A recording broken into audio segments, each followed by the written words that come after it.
You can't escape.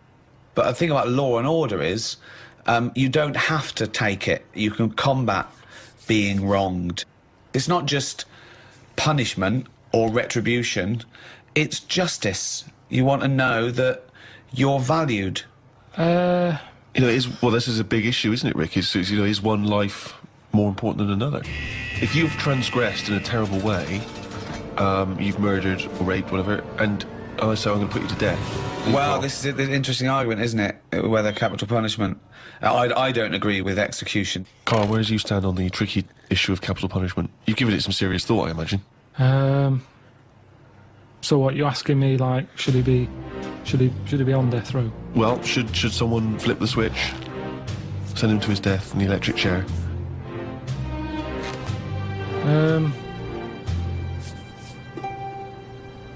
Yeah.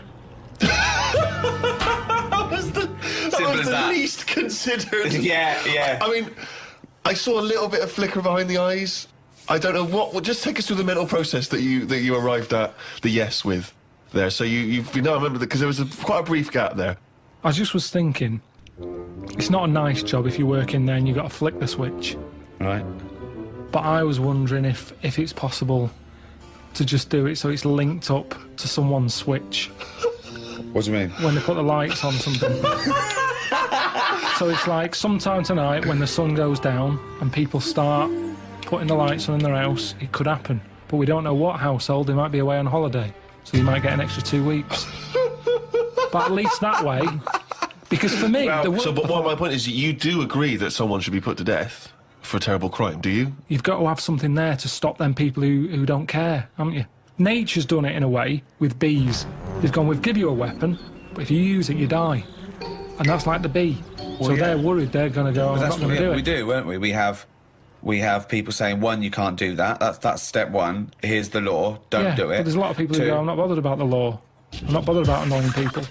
Yeah, that's true. So for them, at the end of the scale, you've got the chair and you stick the wires on their head and we'll fry your head. And they go, oh, God, I don't want that. I think a lot of those crimes, the deterrent isn't relevant. You know, things like armed robbery, maybe, where it's a risk, what can I get versus what my crime. Maybe then it might be a deterrent. But then, of course, if you start to get a capital punishment for crimes that aren't murdering someone, then that thing brings in you might as well murder them, because then you've got more chance of getting away with it. So it's very delicate what you make people be killed for. You've made an interesting and reasoned argument there, Rick. I'm looking forward to hearing the riposte. Right. When I was younger, I used to nick Mars bars. Okay. Right. Now, I did that then, and I knew that even if I get caught, what's the worst that's going to happen? Yeah. I'm not going to go to prison over that. But it was worth nicking because a Mars bar, they were like 45 pence. Sure.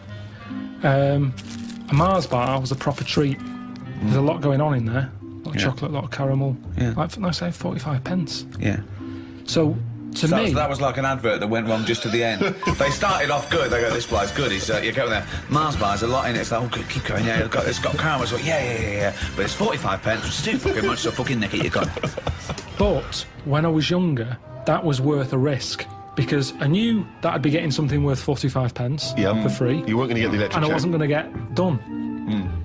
So the stakes were high, the risk were low.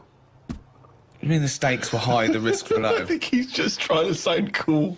The stakes weren't high. The stakes are what can happen to you, and the risk. The stakes and the risk are the same. The risk is the stake, okay? Yeah, unless you're nicking meat from a butcher's, then the stakes are high and the risk is low. I don't know what the fuck you're talking about, but what you meant was the gain was high. The game was high. Yeah, the game was high. Yeah, the risk was low. Yeah. But it wasn't, was it? Because 45p isn't a lot unless you're a kid. It is when you're a kid. Most of the time, I didn't want to say which shop it was that I nicked it from, but it's where I did my paper round. Now, the thing is... So it's nicking from your own boss? But listen, I used to wake him up. That is terrible. No, because That is terrible. This is awful. Go on, hang on. I want to hear him rationalise his terrible crime. Because that sweet old man who used to give... He's not an old man. I used to go round and wake him up, right? He hated running that place. Right. If anything, I'd say I was his best asset. Well, not really. Yeah, Because I don't You know were what... nicking from him. You were stealing from him. I don't know how Business. much he made on papers, but he'd probably go 45p profit. Hold on. They got their papers really early because I got up early. Yeah. I used to go round to the Well, shop no, at miles a 4:30. day helps you work, rest, and steal. So I used to go round there, wake him up. He'd be like, "What are you doing round here so early?" Don't know, I'm just hungry. What? I'm just hungry for work. No. Oh, well, good boy, Pip. I'm just going to turn away a minute while you stand there in front of the confectionery. I'll turn away now, and I've looked back now, and here's the papers. And thanks so much, Carl, because you're a lovely You're such kid. an honourable and trustworthy Yeah, I can't guy. really afford to... I've been betrayed so many times. That's why Yeah. my lovely wife's no longer with me. You know, she ran off with Ken. Yeah, but I mean, at least I've got a friend. At least you've got one young You turn friend. up early, oh, God, it's brilliant. Oh, and Carl, keep a lookout, because... Someone's been nicking Mars bars. Yeah, I know it's not you because I trust you implicitly. And by the way, Carl, why don't you take a Mars bar for free? Oh, thanks. Well, that never happened. All right. So I'm getting 50 pence a day for delivering papers, but I needed the energy. Right.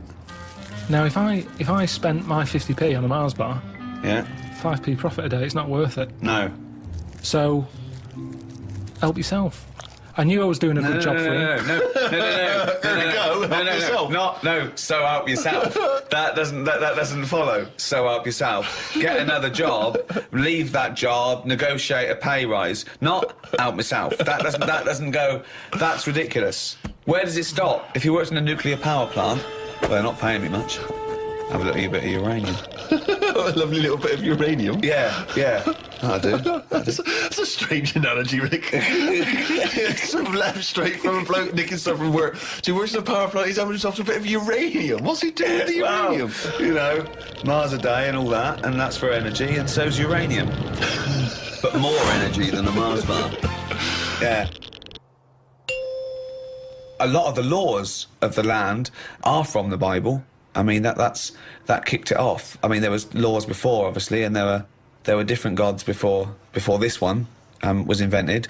But let's have a look at the Ten Commandments. Oh, yeah, sure. I'm just going to go through. Just going to go down these, see which ones I commit. Thou shalt have no other god. I don't have any god, so I haven't broken that one. 2, craven images. No, I don't have any craven. I don't accept there's a god. 3, thou shalt not take the name of the Lord. Again, I don't take his name in vain because I don't believe he exists, so I'm fine there. Remember the Sabbath. I always remember Sunday. I know I've got a calendar and everything, so I haven't done that one. Honour thy father. Yeah, I do that. Never commit adultery. Don't do that. Ever killed anyone? No, never killed anyone. Don't steal. I don't lie, and I don't covet. So I am an amazing Christian. Pretty clean. Yeah, you're a pretty clean living guy. Wow. There you go. Well, whereas, I don't know, Carl, have you ever... What's your view? I still open like posts that isn't for me.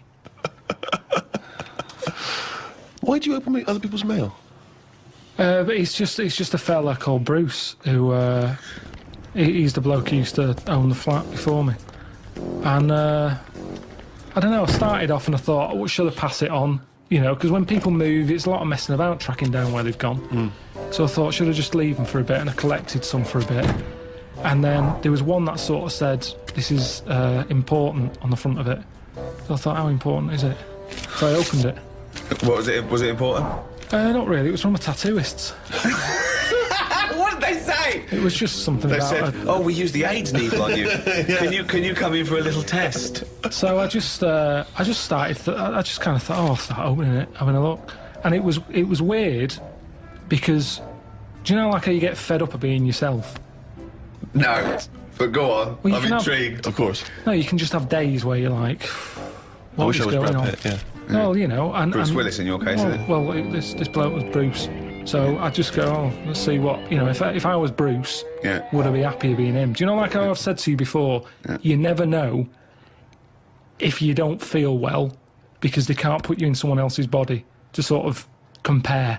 So I think, well, would I enjoy being Bruce more? Sure.